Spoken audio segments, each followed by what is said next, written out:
Irmã Jaqueline, poderia orar? E a Monique, por favor, na sequência? Não estamos ouvindo, irmão Danilo. Tá Opa, desculpa, fechado o áudio dele. tava fechado. Irmã Jaqueline, poderia orar? E na sequência, a Monique, por favor?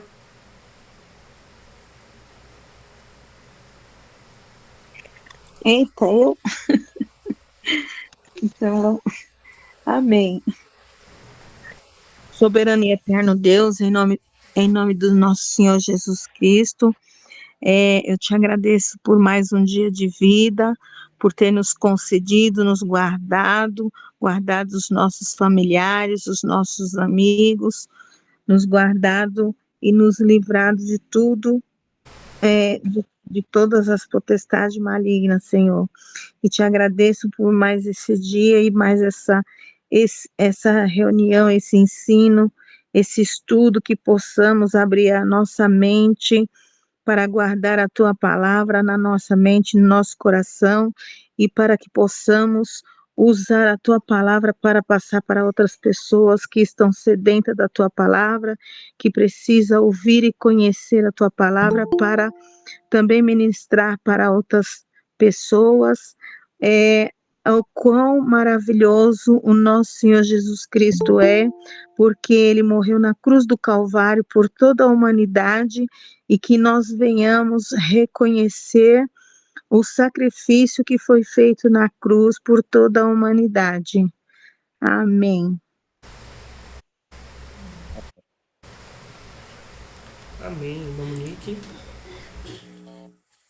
Senhor Deus, nosso Pai, nós estamos diante de Ti aqui para aprender mais da Tua palavra, Senhor. Abençoa cada mente, cada coração aqui, Senhor. Abençoa o Rabino que vai nos trazer a palavra, Senhor. Muito obrigada por mais este dia, Senhor, na Tua presença. É isso, Senhor, que eu te peço, Senhor. E eu te agradeço muito porque podemos estar todos reunidos aqui. Em nome do Teu Filho Yeshua. Amém. Amém. Amém, amém. Shabbat shalom, irmãos. Shabbat shalom, Cristiane, irmã. Amém. Amém, amém. Como nós havíamos prometido, nós vamos estudar hoje o capítulo 2 do profeta Daniel. Só que eu não posso continuar estudando esse livro profético se não colocar algumas informações para que a gente possa compreender. Hoje, na atualidade, existe mais de 50 mil denominações diferentes cristãs.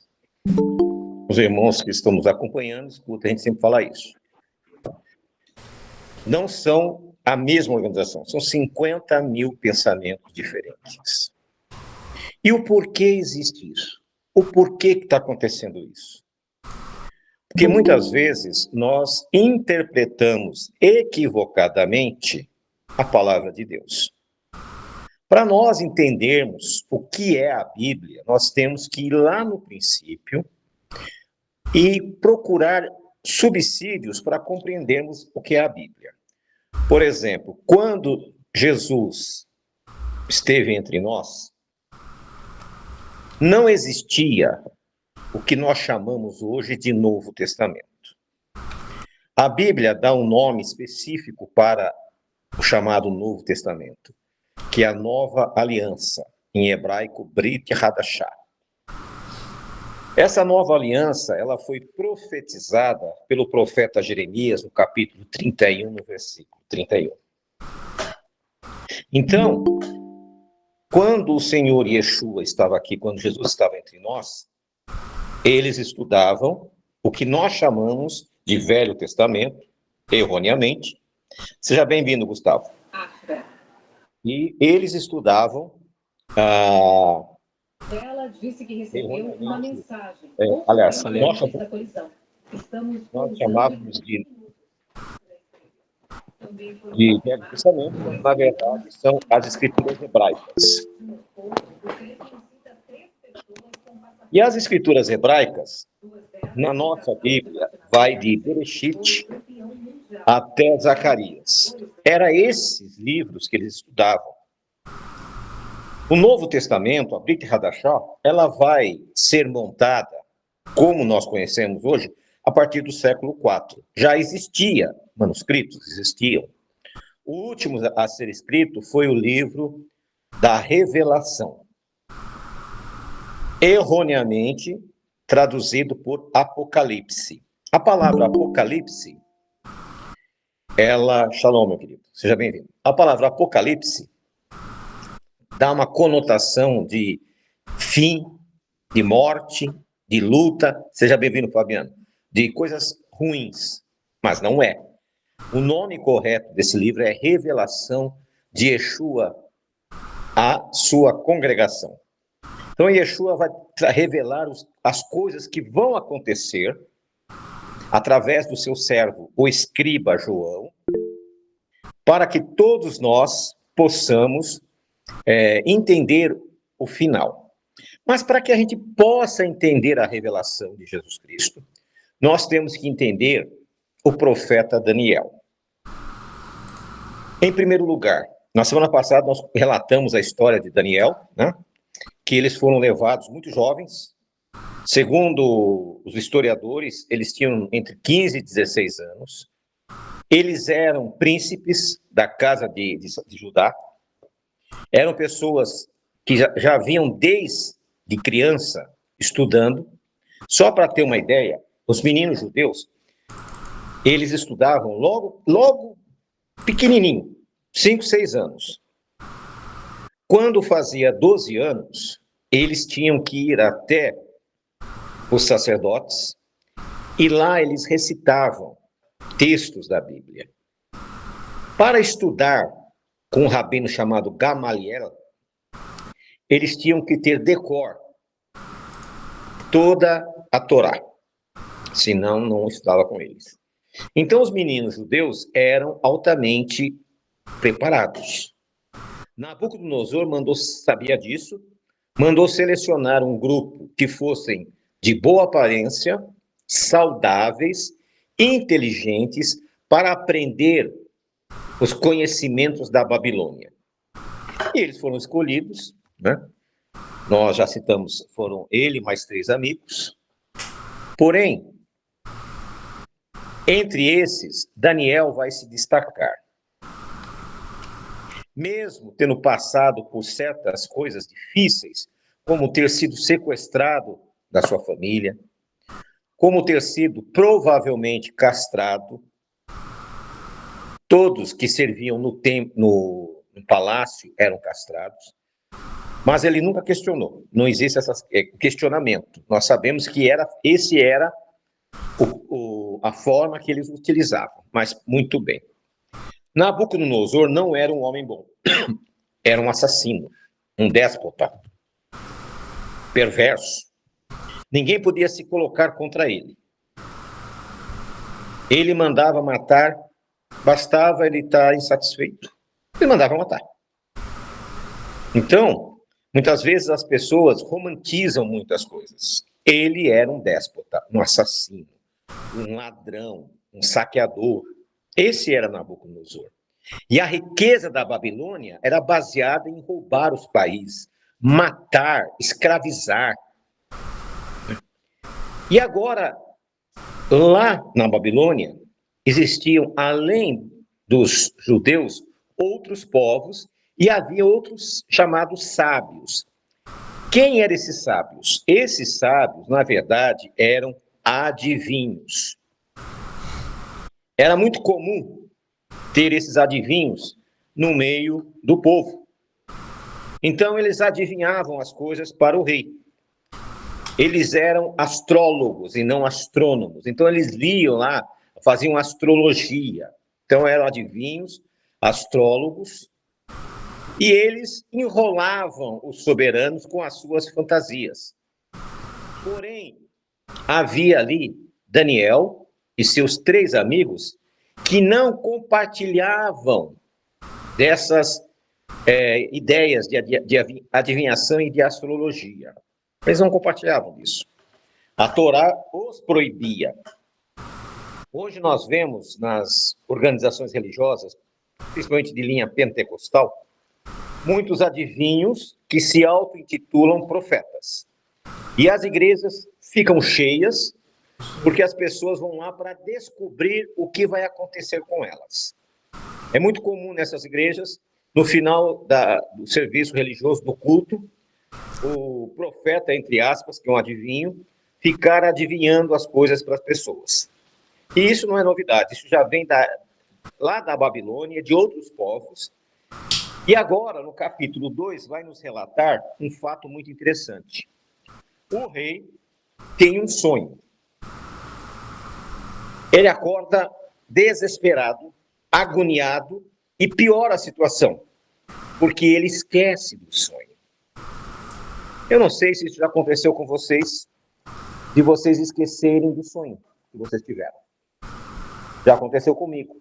Muitas vezes à noite, hoje eu até deixo um papel, uma caneta do lado, muitas vezes vem um assunto bíblico na minha mente para estudar com vocês, ou alguma coisa, e se eu não marco, de repente, quando eu levanto, eu esqueço, e aquilo me incomoda.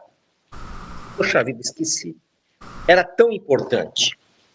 E Nabucodonosor não foi diferente, ele ficou agoniado. E no meio da noite ele manda chamar todos os sábios da Babilônia.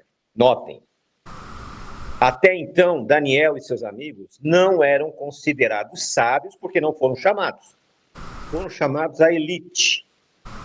E eles se apresentam na madrugada para Nabucodonosor. E ao se apresentar a Nabucodonosor, eles perguntam: o que foi, meu senhor? Ele disse: eu tive um sonho e eu quero que vocês interpretem.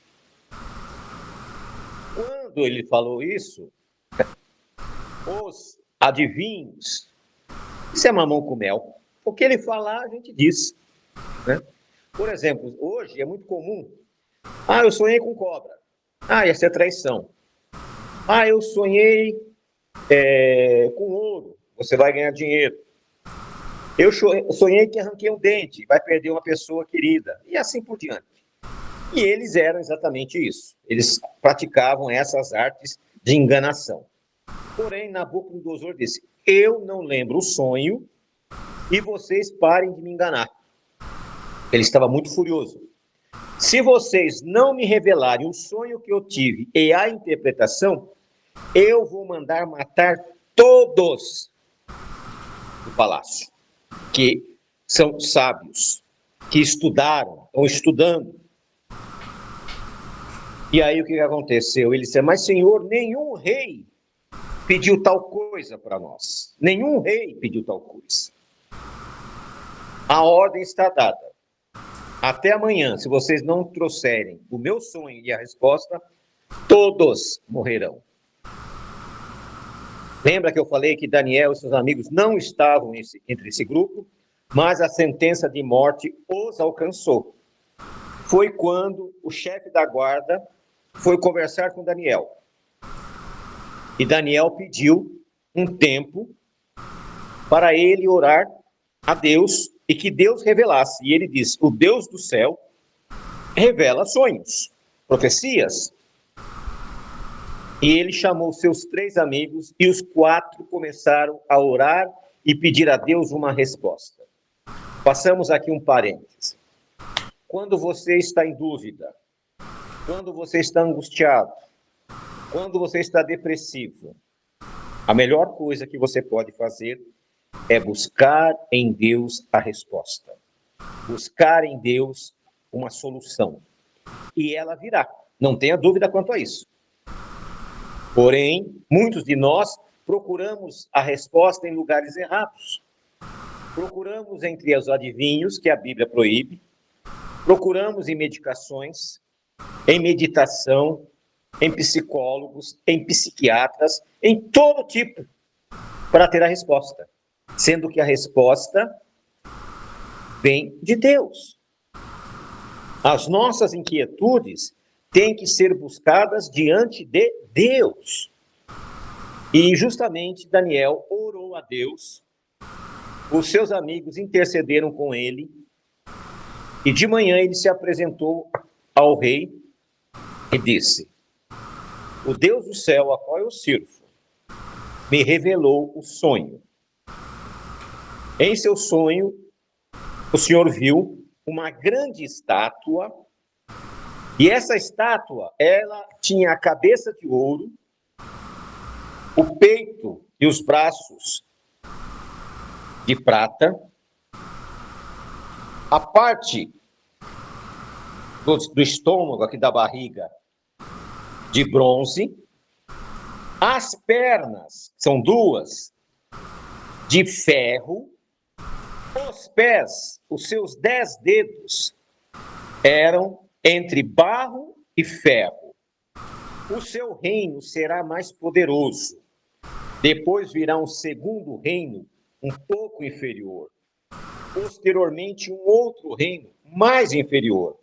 Quando chegar nas pernas, será um reino de ferro. Vai durar muito tempo. Vai fazer muito mal. Porém, vai acabar também. Quando chegar nos pés, que é entre barro e ferro, será fraco e forte ao mesmo tempo. Porém, no sonho, o Senhor viu que uma pedra foi lançada sem auxílio de mão. Essa pedra bateu na estátua, destruiu a estátua e ela encheu toda a terra. Nabucodonosor ficou extasiado com a revelação. E a partir daquele momento, Daniel vai ganhar muito prestígio diante do rei Nabucodonosor, com o seu neto. Já nem tanto. Nessa época ele já está um pouco idoso. Porém, com os reis persas, com o rei Dario, ele vai se tornar novamente o primeiro-ministro. Diz os historiadores que ele tornou-se um homem muito poderoso. Ele nunca retornou para Judá, principalmente por causa da idade. Ele deveria ter, quando foi dado o decreto de retorno, por volta de 86 anos. Então, já não era mais concebível uma viagem tão longa para recomeçar em Jerusalém. Porém, ele foi agraciado com muitas visões, visões essas que mudariam o rumo da história e deixaria muitos teólogos até hoje confusos. Porém, eu gostaria de ler aqui para vocês Daniel capítulo 12, que é o último capítulo do seu livro, e aqui ele nos retrata a pedra que ele viu em sonhos, do sonho de Nabucodonosor, e essa pedra que encheu toda a terra. Diz assim, Daniel capítulo 12, versículo 1. E naquele tempo se levantará Miguel. A palavra Miguel, o nome Miguel, significa igual a Deus. O grande príncipe. Então, nós sabemos que esse Miguel, o significado do seu nome é o grande príncipe, né? Que ele se levanta pelos filhos do seu povo. Ou seja, este homem, esse príncipe, vai se levantar pelos filhos de Judá, os filhos de Israel. Por que eu estou fazendo essa leitura? Porque ele diz o seguinte, nesta época que se levantar Miguel, haverá um tempo de angústia, qual nunca houve, desde que houve nação até aquele tempo. Mas naquele tempo livrar-se-á o seu povo, todos aqueles que estiverem com seu nome escrito no livro da vida. Só vai ser liberto de toda angústia, de todo sofrimento, aqueles que tiverem o seu nome escritos no livro da vida. Então, marquem aí. Nós vamos estudar isso. Como eu posso ter o meu nome no livro da vida?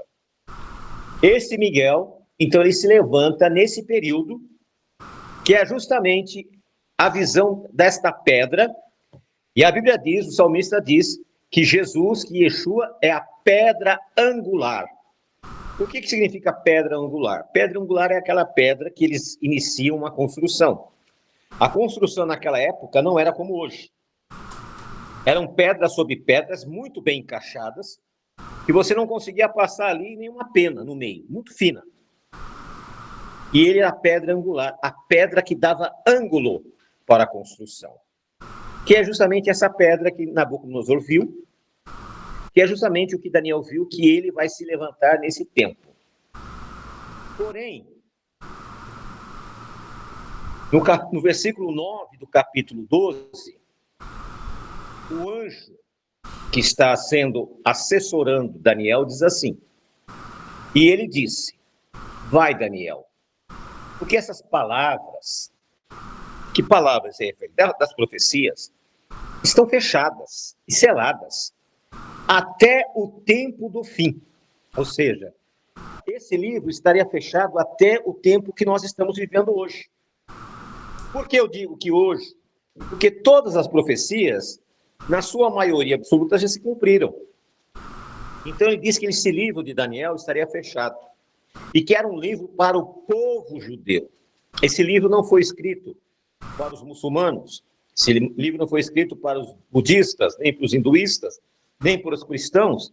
Foi escrito, na época, para o povo judeu. E o anjo diz, não é para esta época. Está selado, está fechado. No versículo 10, muitos serão purificados e embranquecidos e provados. Nesse período, haveria uma grande provação, uma purificação, um embranquecimento, chama-se da pureza, e a aprovação será muito grande. Porém, ele diz assim, mas os ímpios procederão impiamente, e nem o ímpio entenderá. Entenderá o quê? As profecias. Mas os sábios entenderão.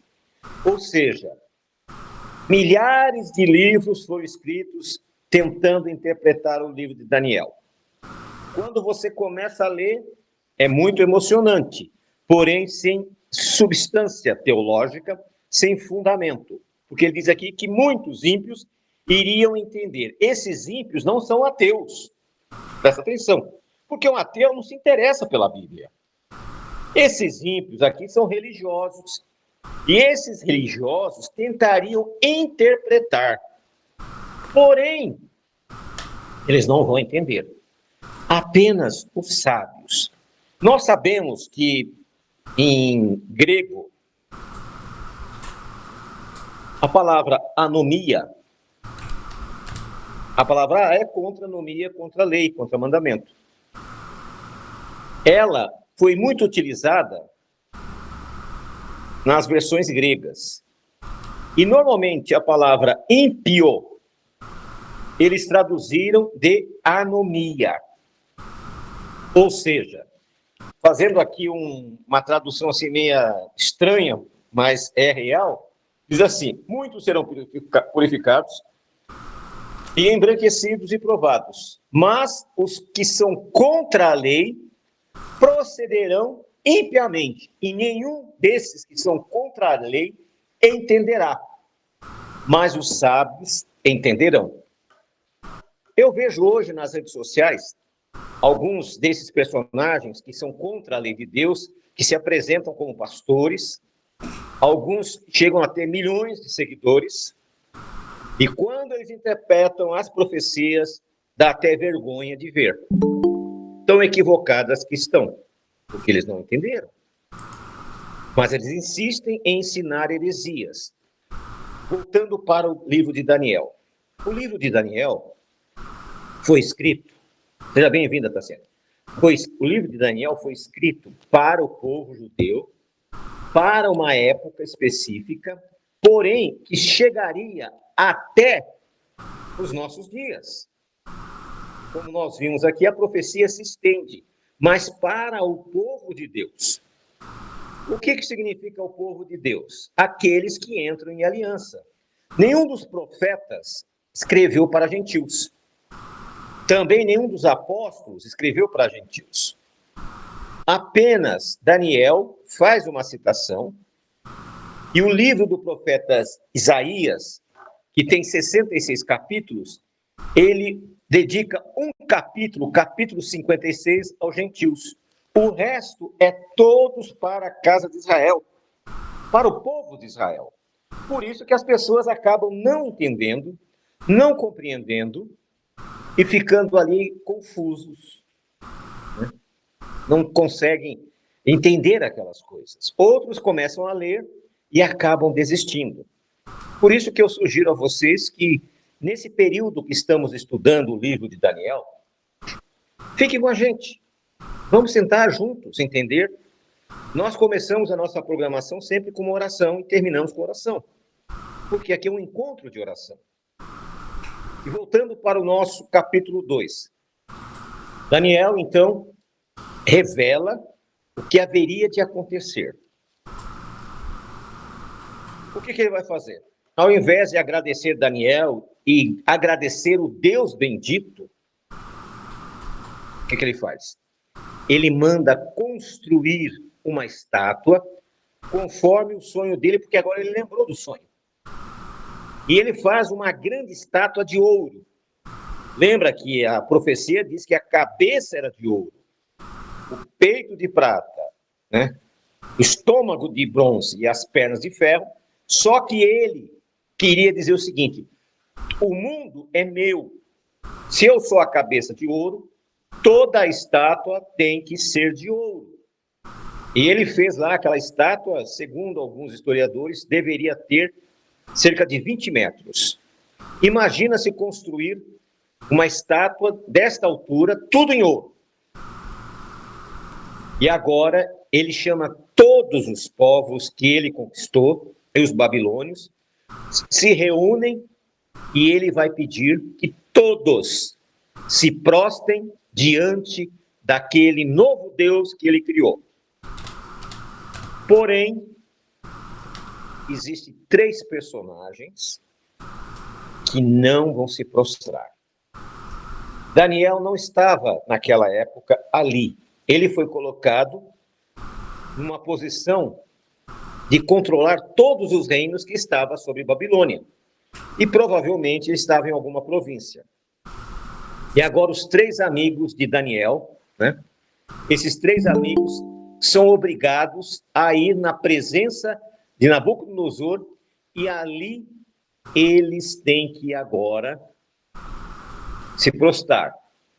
Quem eram os 3? Ananias, Misael e Azarias. Milhares de pessoas, ao soarem, né, o som que eles determinaram de trombetas, todos se abaixaram, prostrados ao chão.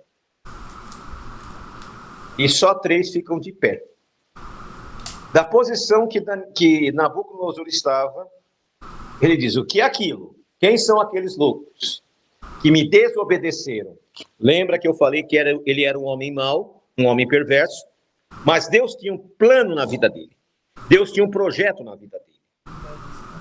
E quando Deus tem um projeto, ele não muda. Ele vai tentar operar aquele milagre, aquela coisa na vida do indivíduo. E esse indivíduo, Nabucodonosor, percebe que aqueles 3 homens não respeitaram o seu decreto. Havia ali uma fogueira. E ele manda aquecer 7 vezes mais. E sem pensar 2 vezes, ele ordena que aqueles 3 homens sejam jogados dentro da fogueira. Eles são amarrados, os soldados vêm, jogam os 3 dentro da fogueira. Aqueles que jogaram dentro da fogueira, o calor era tão grande, mas tão grande, que esses soldados caíram mortos. Quando esses 3 caem dentro da fogueira, naturalmente era para ter sido consumido. Mas acontece um milagre. E Nabucodonosor fica desesperado. E ele diz: vocês estão vendo o que eu estou vendo? Nós jogamos 3 homens. E eu estou vendo 4. E um deles tem a aparência dos deuses. Que coisa interessante, irmãos. Quem era esse que tinha a aparência dos deuses? Quem era como um deus? Lembra que eu li no capítulo 12, Miguel? Quem estava ali junto com eles era Miguel. E esse próprio Miguel vai aparecer lá no capítulo 12, relatar e falar para Daniel o que vai acontecer. Esse chamado Miguel, que é como Deus, nós cremos, até hoje, temos plena convicção que é o próprio Yeshua antes da encarnação, mas esse é outro estudo. Então você vê que a profecia ela vai se intercalando. Para muitas pessoas é confuso. Para muitas pessoas é difícil, é natural. Porque não foi escrito para nós. Foi escrito na época para aquele grupo. Porém, algumas destas profecias de Daniel se referem ao nosso período que estamos vivendo. Ou por isso que nós estudamos. O profeta Oséias, no capítulo 6, versículo 4, diz: o meu povo perece por falta de conhecimento. Conhecimento do quê? De IA? De TI? De tecnologia, de não sei das quantas? Não é nada disso. Conhecimento da palavra de Deus, da simplicidade da palavra de Deus. Nós vemos lá que quando Yeshua, Jesus, escolheu os seus apóstolos, um deles seria chamado apóstolo dos gentios. Quem era ele? Pedro.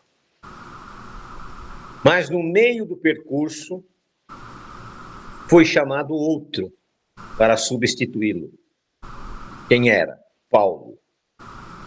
Pedro tinha algumas dificuldades para se relacionar com os gentios. Você está doido, Fabiano? Pedro tinha uma dificuldade tremenda.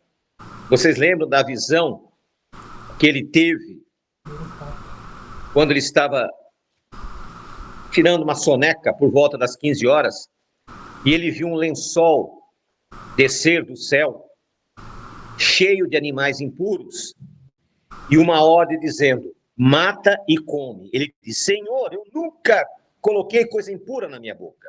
E insiste: mata e come. Ele não quis comer.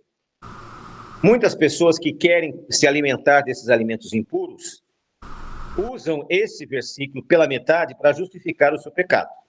Porém, o próprio texto se autoexplica. E nesse texto, pouco tempo depois da visão, ele é chamado para ir na casa de um gentil. E ele entendeu que aquele sonho era para quebrar aquele preconceito que ele tinha com gentios. Porém, preconceito é uma coisa muito complicada. As pessoas são muito hipócritas. Elas dizem: eu não tenho preconceito. Conversa. A natureza nossa, ela é dada ao preconceito. Porém, Deus, ele não perde tempo com coisas pequenas. E ele vai chamar um dos piores fariseus da época, chamado Shaul, ou Saulo. Este homem, ele era um fariseu super competente, ele estudou aos pés de Gamaliel. Lembra que eu falei que aos 12 anos, para começar a estudar com Gamaliel, a pessoa o garoto tinha que conhecer de cor a Torá. Ele era um desses. Conhecedor profundo da Torá. Ele participou da morte de Estevão. Ele pediu cartas autorizando a buscar messiânicos e trazer para Jerusalém presos. Vocês conhecem a história. Jesus intervém na vida dele. Ele vai ser chamado e vai trabalhar como apóstolo dos gentios. E eu vou explicar por quê. Primeiro, que ele era meio judeu. O pai dele não era judeu. O pai dele era da cidade de Tarso, romano. Ele tinha dupla cidadania. Ou seja, ele tinha um passaporte americano. Então, ele não teria problema nenhum de ir para onde ele quisesse. Ele tinha dupla cidadania. Ele tinha a cidadania judaica e ele tinha a cidadania romana. Outra coisa, ele falava hebraico, ele falava aramaico, ele falava grego, ele falava latim e outras línguas da região. Era um homem extremamente culto. E ele foi chamado à força por Deus. Deus mostrou para ele a necessidade que tinha daquele pessoal. Muitas pessoas no nosso meio ignoram a necessidade de estudarmos. Nós precisamos estudar. Nós precisamos melhorar a nossa capacidade. Quem não se aperfeiçoar vai ser engolido pelo sistema. Muitas profissões vão desaparecer, como já está desaparecendo. Então, a importância de você estudar, e no nosso caso aqui específico, a palavra de Deus, isso nos ajuda. Eu recebi um convite de uma faculdade presbiteriana para ministrar durante um período para eles lá sobre o Velho Testamento. Como é que a pessoa chegou até mim? Eles assistiram os vídeos. E ele diz, o seu conhecimento é muito profundo e nós precisamos de um professor como você. Então, o que significa? Os da casa, muitas vezes, ignoram, não dão o menor valor. Mas os do mundo, que não são do nosso meio, ao ver, falam, poxa, interessante esse estudo, essa pessoa pode nos ajudar. Como diz que nós não somos reconhecidos em nossa própria família, assim acontece diariamente. Por isso a importância de vocês estudarem, se aprofundarem, para não serem vítimas da mentira e do engano. A Bíblia diz que no tempo final, que nós estamos adentrando, Satã vai fazer, se possível, descer fogo do céu para enganar até os escolhidos. O que significa isso? Satanás vai dar poder para esses falsos líderes, para que eles operem prodígios, operem milagres. Vocês se lembram que os sacerdotes do faraó, os feiticeiros do faraó, copiaram os milagres de Moisés? Estão lembrados? Eles copiaram. Então, não se deixem iludir se aparecer pessoas na vida de vocês para fazer revelações e essas revelações acontecerem. Não se deixe iludir. Eu, quando era criança, a organização religiosa que eu pertencia dizia o seguinte: você tem que orar em silêncio para que o diabo não escute, senão se ele escutar ele vai atrapalhar. Até parece. A nossa vida diária, as nossas atitudes revelam tudo que nós queremos fazer. É natural. Então, não se iludam. Virá tempos, e já chegou, de homens fazerem prodígios, milagres. Inclusive, se possível, descer fogo do céu.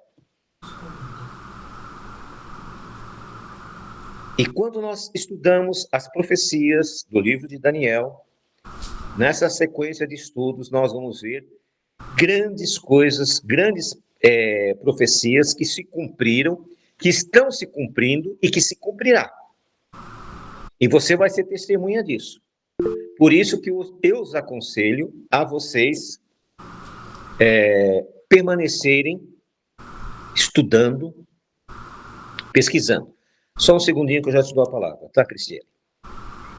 Só para concluir aqui o raciocínio, mesmo Daniel tendo revelado o sonho, Nabucodonosor sabia que aqueles 4 jovens judeus eram protegidos de Deus, ele manda matar os 3.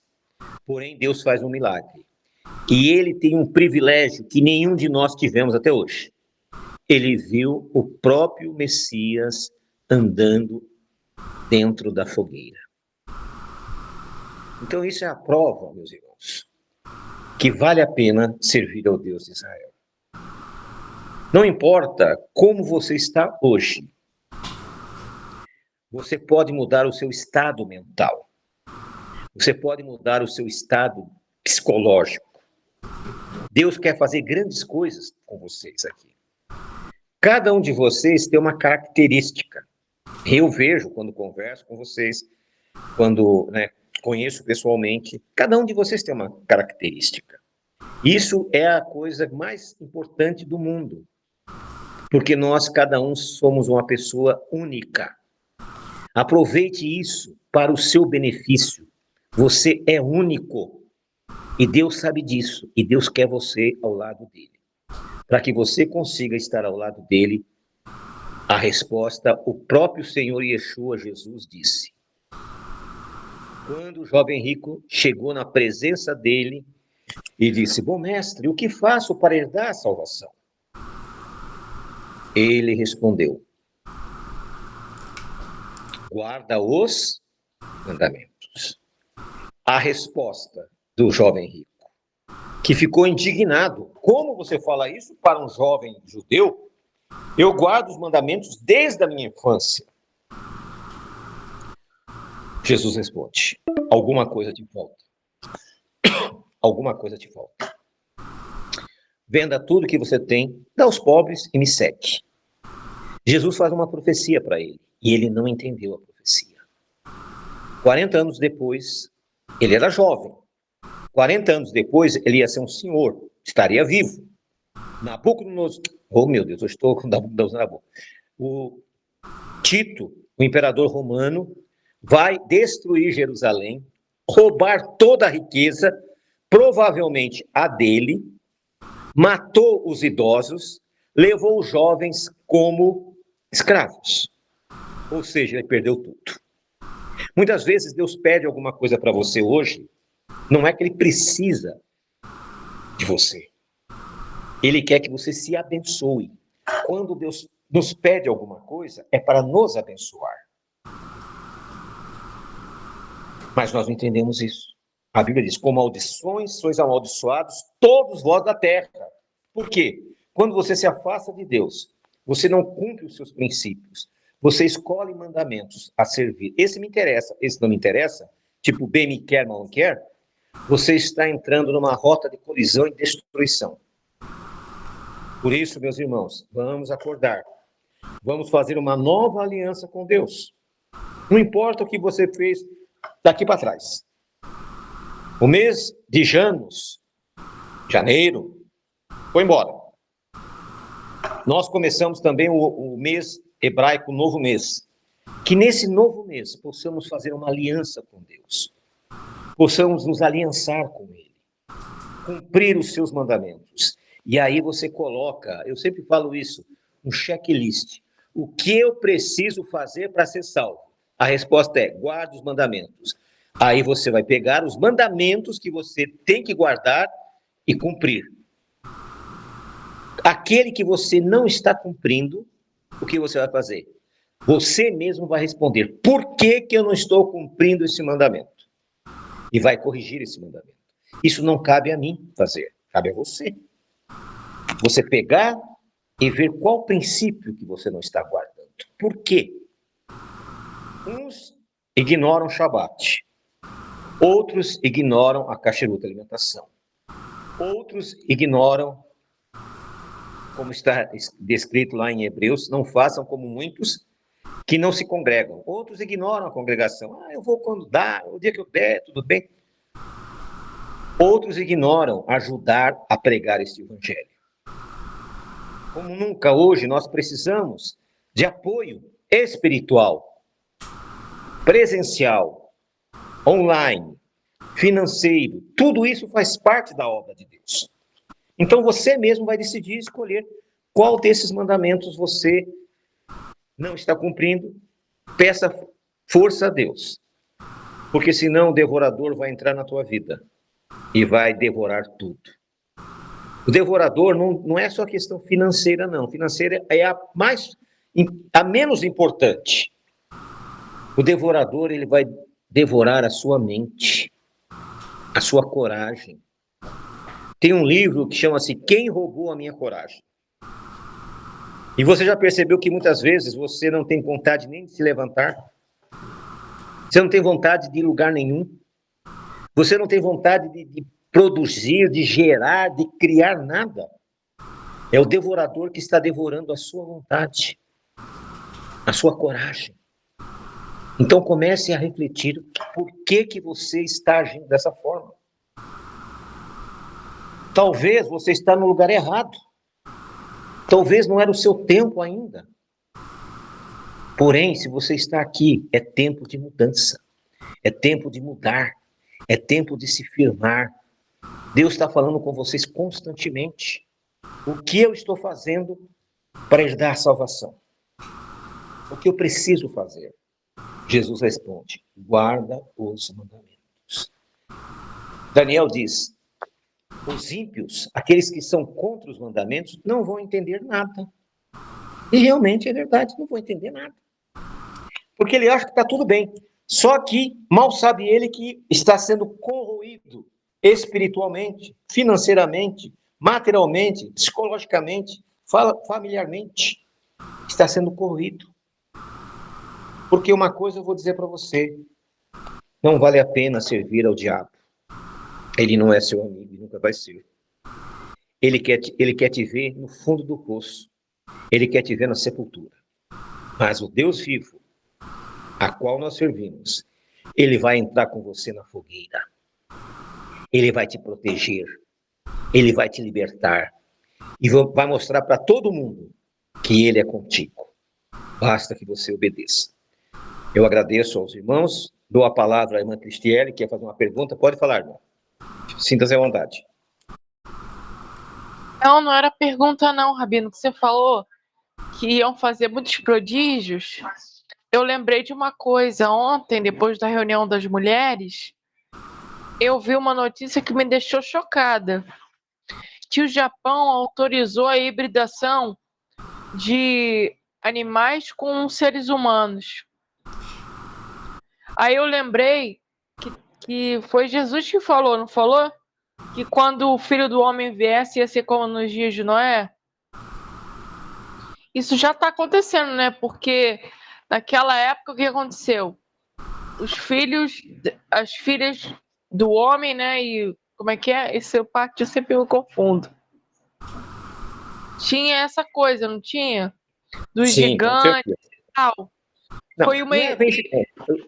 A palavra gigante ali não era isso aí, não. Isso aí é fantasia, tá? Ah, tá. Ali, os grandes homens ali eram os poderosos. Ah, hoje, tá. Quem seriam os grandes homens da Terra? Bill Gates, Elon Musk, Zuckerberg, Trump. São os grandes homens, homens gigantes, porque tem muito poder. Ah, tá. Agora, existia, sim, aqueles pessoas que tinham uma altura exagerada. Na época de Davi, a altura média do judeu era 1,60 m. Aqui no Brasil, quando os portugueses chegaram, a altura média era 1,60 m. Os aimorés, a tribo dos aimorés, eles chegavam a 1,90 m. Para um português, um aimoré, um índio aimoré, que é aí da sua região, aí do Rio. Sim. O índio aimoré, ele tinha 1 metro. Para um português, ele era um gigante. Né? Exatamente isso, mas muito bem. Algum irmão gostaria de fazer alguma pergunta, dar alguma contribuição no estudo? Sinta-se à vontade, nós temos ainda 5 minutinhos. Pois não, irmão Danilo? Opa, só para... Não sei se o Rabino iria comentar nas próximas lives sobre a estátua, né? O que significa lá o ouro. Tá mudo, Rabino? O senhor tá no mute. Perdão, no próximo estudo. Esse é introdutório, que eu vou entrar, aí vou especificar, vou trabalhar na cabeça, nos peitos, né, no estômago, nas pernas e nos pés. Mas é o próximo estudo, que é um estudo mais profundo.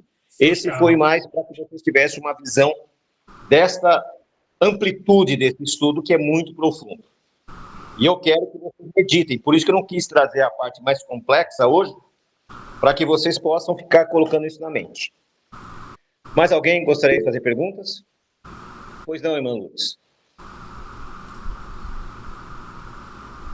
Pode falar, irmã Lutz. Shalom, irmãos. Shalom. aproveitando aí o que a Cristiele falou sobre os gigantes e que o irmão falou que a palavra lá não era gigantes, é que como que fala? A justificativa para aquelas construções gigantescas baseada em que foram construídas por gigantes, né? Aquelas as pirâmides e todas as construções gigantescas de pedras, né? Com pedras gigantescas, né? Mas hoje já foi comprovado como foram feitas. Fizeram simulações e eram os próprios israelitas e as outras nações que estavam ali. Então, as fantasias que eram gigantes, isso aí é tudo fantasia, não existiu outra coisa. Já se acharam milhões de artefatos arqueológicos, milhões de, como se diz, de restos mortais, de múmias, e todas elas tamanho padrão. Até hoje não apareceu nenhum. A Bíblia cita, sim, um rei chamado Og. A cama dele tinha 3 metros. Então, provavelmente, ele deveria ter a altura de jogador de basquete. Nos Estados Unidos, existe jogador de basquete que tem até 2,60 metros. Então, um jogador de basquete com 2,60 metros caberia muito bem numa cama de 3 metros. Mas a sua alçada, o seu corpo nunca foi achado. Então, na verdade, é isso, tá? A internet hoje ela está repleta de fantasias. Quando você vai estudar, você tem que procurar pessoas sérias. Por quê? Deus não criou 2 tipos de homens. Outro detalhe, os antediluvianos eram extremamente inteligentes, extremamente cultos. Hoje tem se achado cidades perdidas que muitos acreditam que eram da época antediluviana, que estão dentro de lagos, dentro do mar. A capacidade deles era muito maior. Por isso que a Bíblia diz que Deus destruiu aquela geração, porque não haveria nada para eles que seria impossível. Eles acabaram de sair da mão do Criador. Perfeito. Lembra que Deus disse que iria colocar um anjo ao lado da árvore da vida, para que Adão não comesse o fruto e tornasse um pecador eterno? Imagina a capacidade de Adão.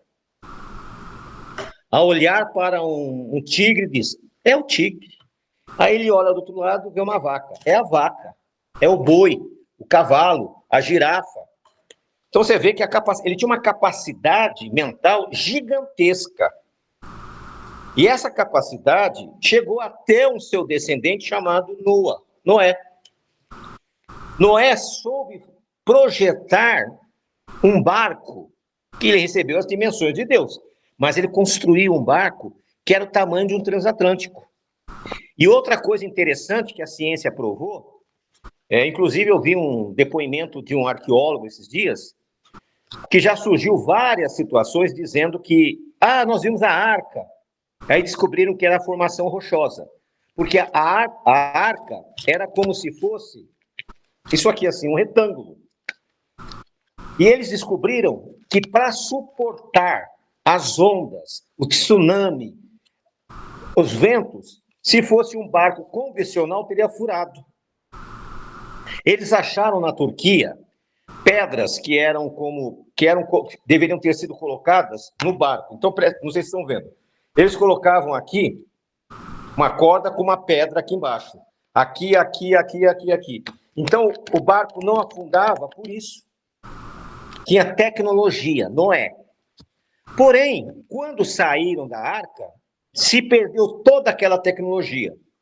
E vai levar quase 4.000 anos para voltar. Não se esqueça que provavelmente o seu bisavô viveu numa época que não existia energia elétrica, não existia carro. O meu bisavô foi o caso. Na época que ele viveu, não existia carro, não existia trem a vapor, não existia luz, não existia nada disso. E, de repente, pum, a explosão. E hoje nós estamos falando com várias pessoas de várias partes aqui num aparelhinho insignificante. Então, na época das pirâmides, eles tinham tecnologia braçal, mas eles tinham sabedoria. Por que que Salomão casou com uma egípcia? Vocês sabem? Vai acabar em 1 minuto. Vou falar só isso e amém. Ele casou-se porque foram enviados engenheiros do Egito para ajudar ele a construir o palácio. E depois eu vou explicar para vocês como é que conseguiu fazer com que a arca desaparecesse. Vamos orar que está acabando o tempo. Senhor nosso Deus, em nome de Yeshua, Pai, nós agradecemos pela vida dos irmãos, que a Tua misericórdia os alcance nesse Shabat, que possamos entender e compreender a Tua vontade, em nome de Yeshua. Amém. Amém. Amém. Shabbat Shalom, gente. Amém. Shabbat Shabbat shalom. shalom. Shalom, shalom, shalom.